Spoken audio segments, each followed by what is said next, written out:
Bonjour, bonjour, j'espère que vous allez bien. Je suis tellement contente de vous retrouver après ces petites vacances. J'espère que vous avez passé de bonnes fêtes de Noël ou tout du moins une bonne fin d'année si vous n'avez pas fêté ce qu'on appelle communément les fêtes de fin d'année. On se retrouve avec la toute première vidéo de l'année, donc je me dois bien évidemment de vous la souhaiter bien bonne. Même si j'avoue que j'ai un petit peu de mal quand même. Je sais pas pourquoi, hein, vraiment je suis là genre bonne année, ouais, bon, bof, hein. Il y a beaucoup de gens sur YouTube et sur les réseaux sociaux qui aiment bien commencer l'année avec leurs favoris de l'année ou alors en faisant un petit bilan, en parlant de leurs objectifs, etc. Moi j'avais envie de commencer cette année 2021 en vous racontant sensiblement toutes les merdes qui me sont arrivées en 2020. Hein, je sais pas, histoire de le côté un peu thérapeutique comme ça, et puis aussi de vous dire qu'au final on a tous passé une grosse année de merde. Hein. N'ayez vraiment pas l'ombre d'un doute là-dessus, hein, qu'on soit bien d'accord. J'ai commencé mon année 2020 en m'engueulant avec mon mec, hein, et pas genre une engueulade. On a passé une espèce de période où ça a duré quelques semaines comme ça. Alors c'était rien de grave, mais je sais pas, est-ce que c'était tout un tas de tensions qui avaient été accumulées, tu vois, même encore aujourd'hui, j'avoue que je ne saurais expliquer le pourquoi du comment, mais alors vraiment, on a commencé l'année dans une ambiance, mais de chiasse absolue. Alors absolument pas au point de se dire, mon Dieu, ça y est, c'est bon, on va se séparer, on divorce, c'est fini, ciao, bonsoir. Mais moi, avec mon mec, en fait, on s'engueule très très peu. On est aussi, voilà, on est très très proches, on est très très complices, on fait tout ensemble, donc en règle générale, il y a toujours une très très bonne ambiance. Et ces quelques semaines là où l'ambiance a été ultra pourrie, j'étais là, mais qu'est-ce qui se passe ? C'est un petit peu bizarre quand même. Donc évidemment, c'est passé assez rapidement et tout va bien. Hein. Je veux dire, ça c'est quand même, qu'on mette bien les choses au clair, c'est quand même des choses qui sont assez classiques, hein, dans un couple quand ça commence à faire un bon gros paquet d'années, ou même pas forcément un bon gros paquet d'années que tu es ensemble. Il y a des périodes, si tu veux, où c'est pas la baffe. Mais alors, en fait, j'aurais dû le sentir, tu vois, j'aurais dû me dire ça sent l'année de merde là. Quelques semaines après cette petite série d'engueulades et d'ambiance un peu pourlingue, je me connecte un jour à mon compte professionnel et je vois qu'il me reste à peu près, je crois, 163 € sur mon compte pro. Alors, mon compte pro, si vous voulez, c'est le compte de ma société. Donc, j'ai pas des centaines de milliers d'euros. Hein. Voilà, on n'est pas millionnaire, si tu veux. Mais c'est quand même un compte sur lequel j'ai pas mal d'argent. Et je me souviens, mais tellement bien de ce jour, vraiment, où je me connecte. Oh, il y a un joli oiseau dans le jardin.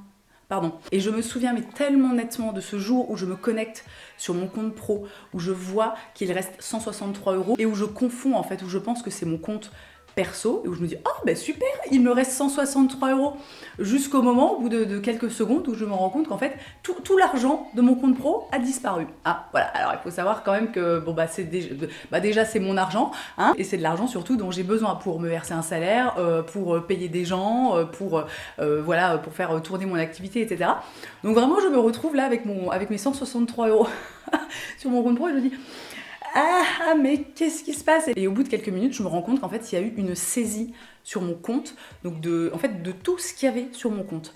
Et là, je me dis, mais qu'est-ce que c'est que ce délire ? Donc, j'appelle ma banquière. En plus, moi, je ne savais pas du tout ce que c'est. Parce que, donc, année 2019, un petit peu compliquée au niveau de la comptabilité et du suivi, tu vois, de tout ce que tu peux avoir à payer quand tu es une société. Donc, je me retrouve vraiment là, avec tout mon argent qui a été saisi par l'État, hein, et moi, ne sachant pas ce que je dois faire. Donc, j'appelle ma banquière qui finit par trouver que je crois que c'était l'impôt des sociétés que je n'avais pas payé. C'était même pas énorme, hein, c'était je sais pas moi, peut-être quelques milliers d'euros, quoi, tu vois, donc c'était absolument pas genre tout ce que j'avais sur mon compte professionnel, mais vraiment j'ai été traversée par une espèce de sentiment de panique comme ça, en me disant on m'a pris tout mon argent, rendez l'argent. Évidemment, j'ai payé ce que je devais à l'État, qui a fini par me rendre mon argent, mais je vous jure que j'étais pas très bien, quoi, sur le coup, j'étais vraiment là. Parce qu'en plus, donc encore une fois, sur le coup, je ne savais pas ce que c'était, je ne savais pas qui avait pris cet argent, je ne savais pas comment le récupérer.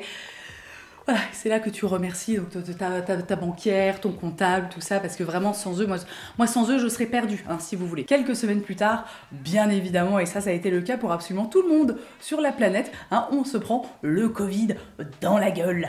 Voilà, alors oui, moi je dis le Covid. Voilà, j'ai décidé que j'avais envie de continuer à dire le Covid. Hein, donc je sais que techniquement on dit la Covid, mais je n'aime pas la Covid. Donc je vais dire le Covid parce que de toute façon, je fais ce que je veux. Hein. Ça aussi, c'est vraiment un truc dont je me souviens très bien. l'espèce de... L'arrivée a quand même été assez soft. Tu sais, on a commencé à en entendre parler comme ça, tu sais, de droite à gauche, genre, un virus, oh merde, oh oui, bah, c'est comme toujours, hein, tu sais, le truc est loin de nous, alors on dit oui, bon, ça va, hein, c'est un peu comme Tchernobyl, on se dit le truc va s'arrêter à la frontière, tu vois. Et je suis pas certaine, mais il me semble qu'au tout début de l'arrivée du virus en France, j'avais partagé des stories, alors, et ça, je m'en veux beaucoup, non, bon, ça va, il n'y a pas mort d'homme non plus, hein, mais j'avais partagé des stories où je disais, oui, mais c'est une petite grippette, oui, c'est bon, pas la peine de paniquer. Voilà, bon, alors, note à moi-même, arrêtez de me prendre pour un virologue ou un médecin ou un truc comme ça. Et alors ça, vraiment, ça a été... Mais, ah ouais, t'es là, ok, ah bah ça part en pandémie quoi, c'est parti. Donc évidemment qui dit Covid dit confinement.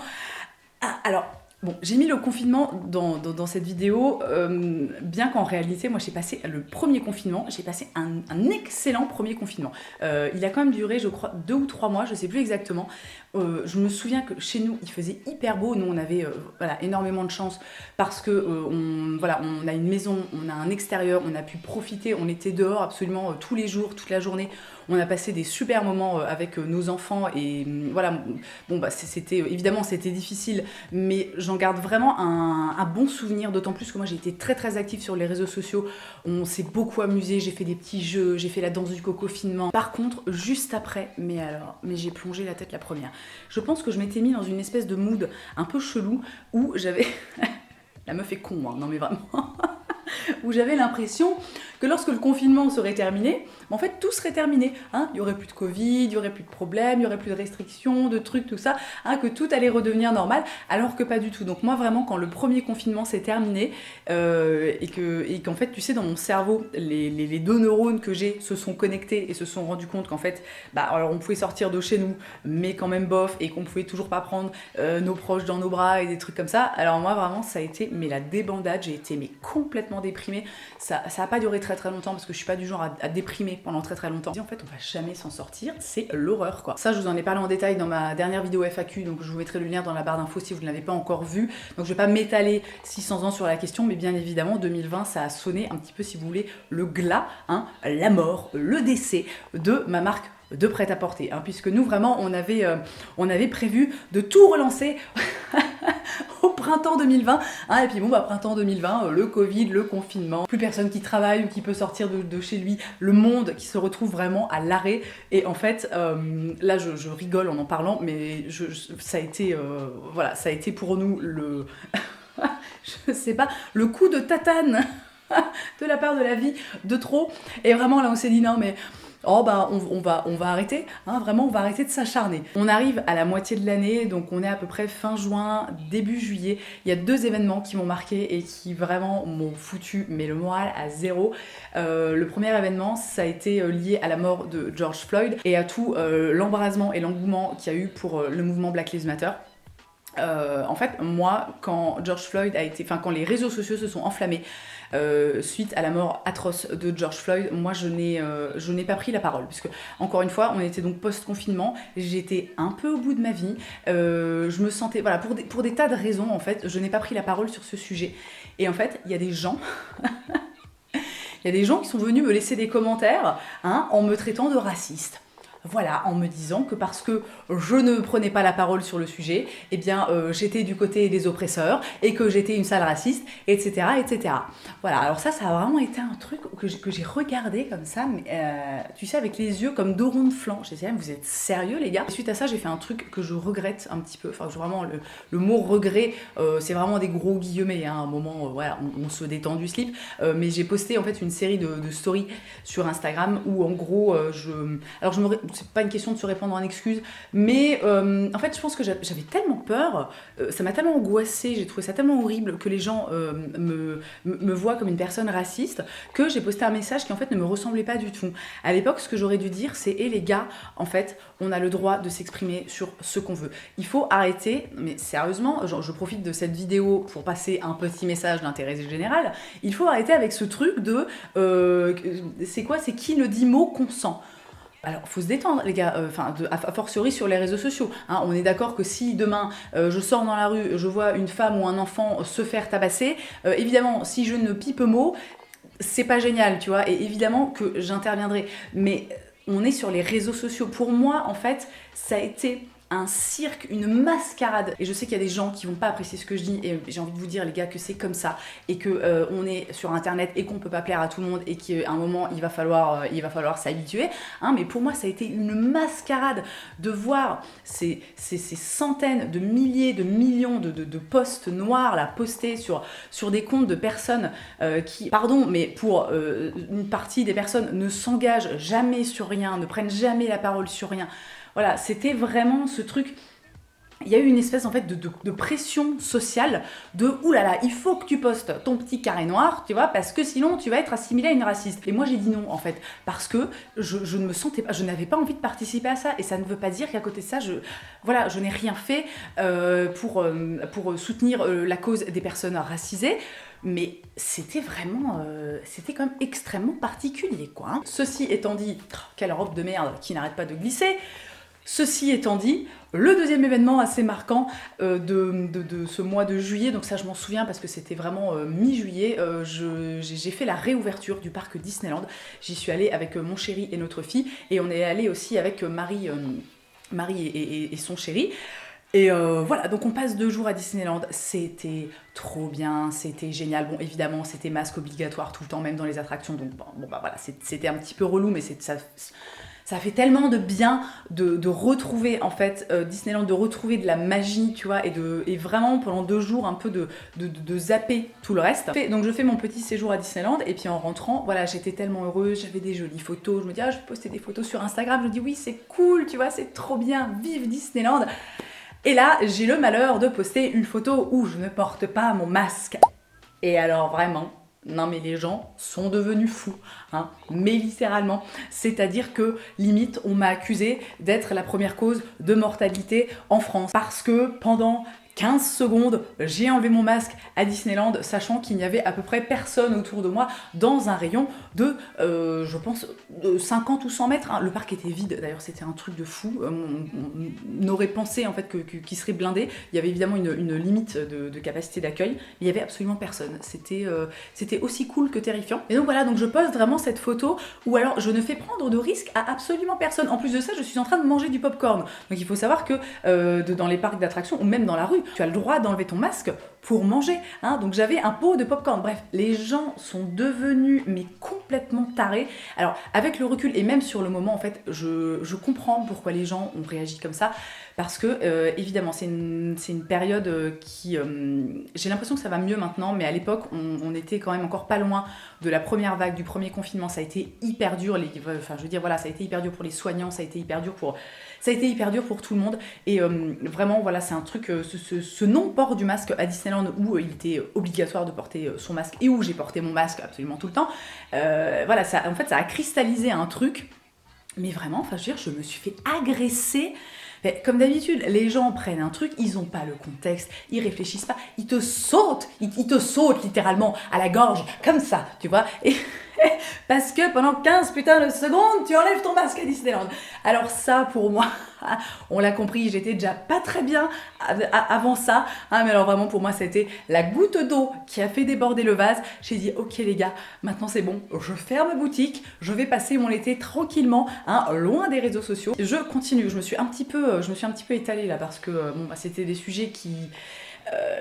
qui appelait un petit, pas un débat, mais sur lesquels il y avait 2-3 trucs à dire quand même. Après le premier confinement, je me suis acheté une nouvelle voiture. Donc j'ai acheté une voiture neuve pour des raisons que je ne vais pas exposer ici, parce que vraiment on s'en fout. Mais voilà, pour des raisons qui me sont propres. S'il vous plaît, juste, c'est pas le sujet, la voiture neuve. Enfin si, c'est le sujet, mais voilà, n'en faites pas tout de suite. Hein. Bon, j'ai le droit en fait d'acheter une voiture neuve, hein, si je veux m'acheter une voiture neuve. Donc j'achète une voiture neuve, et quand même pour la raison principale que pour moi une voiture neuve c'est un petit peu l'assurance de ne pas avoir de problème avec cette voiture. J'achète ma voiture, je me sers de ma voiture, je roule avec ma voiture, et au bout de, je crois, 2500 ou 3000 km, le voyant d'huile s'allume, hein, c'est-à-dire que ma voiture neuve n'avait plus d'huile. Voilà, donc je me souviens, je me revois appeler mon concessionnaire qui me dit oui, faut passer au garage, on va vous remettre de l'huile. Sauf que le garage, pas de bol, est à quasiment 1 heure de route de chez moi, donc bon, voilà, hein. Donc je me dis, c'est pas grave, je vais aller acheter de l'huile moi-même. Donc je me rends chez Feu Vert, hein. Alors déjà, je mets à peu près, je pense, 2 heures à trouver la référence de l'huile. Parce que, non mais ça, c'est un truc de fou aussi. L'huile pour les moteurs. Non mais les gars, est-ce que vous pouvez pas faire plus compliqué, quoi? Donc je me rends chez Feu Vert, cette vidéo est en partenariat avec Feu Vert, non c'est faux, avec ma petite référence d'huile, et là si vous voulez, même le mec de chez Feu Vert ne sait pas quoi me donner, hein, vraiment il est perdu, il est là, je ne connais pas cette huile, nous n'avons pas cette huile dans l'autre magasin. De l'autre côté j'ai mon mec qui me dit non mais attends, ta bagnole est neuve, en fait tu ne vas sûrement pas toi-même aller acheter de l'huile et en remettre etc. Parce que en fait moi je suis pas chiante comme meuf, mais vraiment, hein, sachez-le, moi genre j'ai ma voiture qui a 2000 km, hein, qui bouffe toute son huile. Moi je me dis, oh ben je vais aller racheter de l'huile, c'est pas grave, tu vois. Et heureusement quand même de temps en temps que j'ai mon mec qui est là pour me remettre un peu, je sais pas si c'est les pieds sur terre ou quoi, enfin je sais pas comment dire, mais il me dit non, en fait tu les appelles et tu dis qu'ils viennent chercher ta voiture, parce qu'en plus voilà, 1 heure de route, j'avais pas envie de prendre le risque, si vous voulez, de rouler pendant 1 heure avec ma voiture qui n'avait plus d'huile et de flinguer le moteur, hein. Ça aurait été vraiment très très con quand même. J'appelle l'assistance, puisque évidemment qui dit voiture neuve dit garantie, et ça c'est quand même vachement bien, on va pas se mentir. Donc j'appelle l'assistance, ils viennent chercher ma voiture, nanana. Au final ils font juste que me remettre de l'huile, hein, et puis ils me la rendent, ils me disent non mais tout va bien, il y a aucun souci. Je me dis bah ok, d'accord, bon bah très bien, merci les gars, hein. Sauf que évidemment à peu près ça c'était au mois d'août je me souviens, et il me semble qu'au mois d'octobre, début octobre, même problème, hein. À nouveau, ma voiture n'a plus d'huile, donc à nouveau, l'assistance, le remorqueur, plus de voiture, tout ça, machin, les types me remettent de l'huile, enfin, je veux dire, un truc, alors si vous voulez, à l'heure où je tourne cette vidéo, on est donc le 4 janvier, le problème n'est toujours pas résolu. Bon, alors je suis très contente de ma marque de voiture, si vous voulez tout savoir, c'est une Volvo, voilà, je trouve le service client, enfin le service après-vente hyper pro, hyper bien, en même temps, bon bah, ils peuvent, hein, j'ai envie de dire, c'est pas très grave en soi, mais vraiment tu te dis, j'achète une voiture neuve pour n'avoir aucun souci, vraiment pour me dire les 5-6 prochaines années, voilà, j'ai pas de problème, de trucs parce que j'en ai eu des voitures d'occasion, hein, si tu veux. Et au final, tu as quand même des merdes, en fait, genre tous les 3 mois, t'as une merde, sachant que, encore une fois, à l'heure où je tourne cette vidéo, j'ai... je n'en peux plus, j'ai une fissure à peu près, ça rentre même pas dans le cadre, j'ai une fissure à peu près comme ça dans mon pare-brise. Voilà mon pare-brise qui a donc 6 mois, c'est super. Je vous tiendrai au courant si vous voulez de comment évoluent les choses. Mais ils m'ont dit qu'au pire, ils changeraient le moteur. Ah, j'étais là, bon bah changer le moteur, hein, qu'est-ce que vous voulez que je vous dise? L'événement suivant, j'en ai fait une IGTV tellement c'était mais ridicule. Je reçois, alors non, je vais vous raconter l'histoire quand même en entier, ce que je n'ai pas fait dans mon IGTV. Je demande à une marque si elle peut m'envoyer un petit vaporisateur de sac. Voilà, la marque en question, c'est Diptyque. C'est une marque voilà, qui m'envoie des trucs de façon assez régulière. Et là, voilà, je leur ai demandé en fait s'ils pouvaient m'envoyer ce truc. C'est le genre de choses qui se font. Voilà, je ne le fais pas très souvent, mais là je me suis dit bah écoute, vas-y, hein, parce que c'est vraiment juste qu'ils m'envoient des trucs et voilà, il y a pas de, je suis jamais rémunérée quand je vous parle de Diptyque par exemple. Donc ils m'envoient le vaporisateur de parfum, et en fait moi j'avais envie de mettre un autre parfum dans le vaporisateur, donc j'essaie vraiment de vous la faire courte et je vous mettrai le lien de l'IGTV dans la barre d'infos. Je me dis je vais démonter moi-même le vaporisateur, le vider de son parfum et le remplir avec mon parfum. Évidemment je casse le vaporisateur, hein, voilà, alors sachant que quand même le truc coûte, je sais plus si c'est 90 ou 95 €, donc j'étais là vraiment, je venais de le recevoir, le truc je l'avais depuis 1 heure dans les mains, je sais que personne ne me voyait, tu vois, mais j'étais mortifiée de honte, j'étais là non mais meuf, tu réclames un truc et au bout d'1 heure, tu le casses. Tu es vraiment une crétine finie. Et le pire du pire, c'est qu'en essayant de le réparer, je finis par me vaporiser du parfum dans l'œil. Voilà, oh, c'était super, j'ai passé un moment mais vraiment à chier. Après ça, on a eu des petites merdes assez classiques. Ma machine à laver m'a lâché. Alors en soi, c'était pas très grave parce qu'elle avait quand même... elle avait 12 ans cette machine à laver. Et puis après ça, c'est notre chauffe-eau qui a lâché. Donc pendant un moment, on n'avait plus d'eau chaude. Hein, donc vraiment, on était là, bah c'est super, hein, c'est génial. C'est super génial. On arrive au mois d'octobre. Alors nous... au mois d'octobre, depuis des années, on organise une soirée Halloween qui est un grand événement dans notre cercle d'amis parce que vraiment on se donne à fond, on est comme des oufs et cette année on s'était dit vraiment on va se donner à fond parce que tout le monde en a besoin. À un moment on va arrêter de se mentir, hein, vraiment on a besoin on a besoin de se voir, de se rassembler, de passer des bons moments ensemble. Donc notre soirée Halloween prévue, tout ça, donc évidemment cette année ça tombait en plus un samedi 31 octobre. Et bien entendu, le deuxième confinement est annoncé le vendredi précédent à minuit. Voilà, donc vraiment, alors moi, suite à ça, moi j'ai fait une dépression. Je me souviens que tous les soirs, pendant peut-être une semaine ou 10 jours, je buvais une pina colada, hein, genre quand les enfants étaient couchés, tout ça, je me faisais une petite pina colada, et puis tu sais, je la buvais comme ça. C'était pathétique, c'était vraiment pathétique, j'étais au bout de moi-même. Oh, le truc suivant, putain c'est génial, c'est vraiment, je crois que ça a été le pompon sur la Garonne. Donc là on est, je pense, début novembre, un truc comme ça. Les gars, j'ai attrapé des poux. Ah non mais alors non, en vrai, attendez, on va remettre les choses à leur place. Je n'ai pas attrapé de poux. J'ai cru que j'avais attrapé des poux. Alors ça a été complètement fou parce qu'en fait je me souviens très nettement. J'étais devant mon ordinateur et à un moment comme ça je me gratte l'arrière de la tête et là sous mon ongle, alors en plus mais dégueulasse, mais les poux, mais c'est dégueulasse, c'est le pire truc du monde. Sous mon ongle je trouve un poux. Et alors là, non mais la panique totale. Et donc là je me dis ok j'ai des poux. Non mais c'est super, c'est vraiment génial, il ne manquait que ça à mon bonheur. Donc je me rue à la parapharmacie, je mets une espèce de pâte, enfin, concrètement c'est du silicone quoi le truc. J'en fous mais partout sur mon crâne, sur mes cheveux. Je laisse poser le truc, j'en mets 2 heures avec une vieille Charlotte dégueulasse. Après je me rince les cheveux, je les lave, je les sèche, je passe le lisseur dans tous mes cheveux pour être sûre que vraiment, tu vois, s'il reste quoi que ce soit, ils soient tous crevés. Et alors, ça a été un truc très bizarre parce qu'en fait, ce poux, ça a été la seule chose que j'ai trouvée sur ma tête. C'est-à-dire que même avec le recul, je me dis, ça se trouve, ce n'était pas un poux, c'était juste une... Enfin non, parce que vraiment, je l'ai vu, en fait, je l'ai vu de mes propres yeux. Mais après ça, et après le shampoing, je n'ai plus rien trouvé. Voilà, pas l'ombre d'une lente, pas l'ombre d'un bébé poux, de quoi que ce soit. Mais alors ça, quand j'ai cru que j'avais des poux, je me suis dit non mais en fait c'est bon, non mais continuez sans moi quoi, laissez-moi là, c'est bon quoi. Et la dernière anecdote que j'ai envie de vous raconter, c'est arrivé très exactement le 9 novembre. J'ai un message vocal de cet événement que j'ai envoyé à Sonia, je vais vous le faire écouter. Mais qu'est-ce que c'est que ce monde de fou où je suis sur la voie rapide et non mais calme-toi toi devant, tu vas mourir en fait, tu vas finir dans la glissière là, tu arrêtes.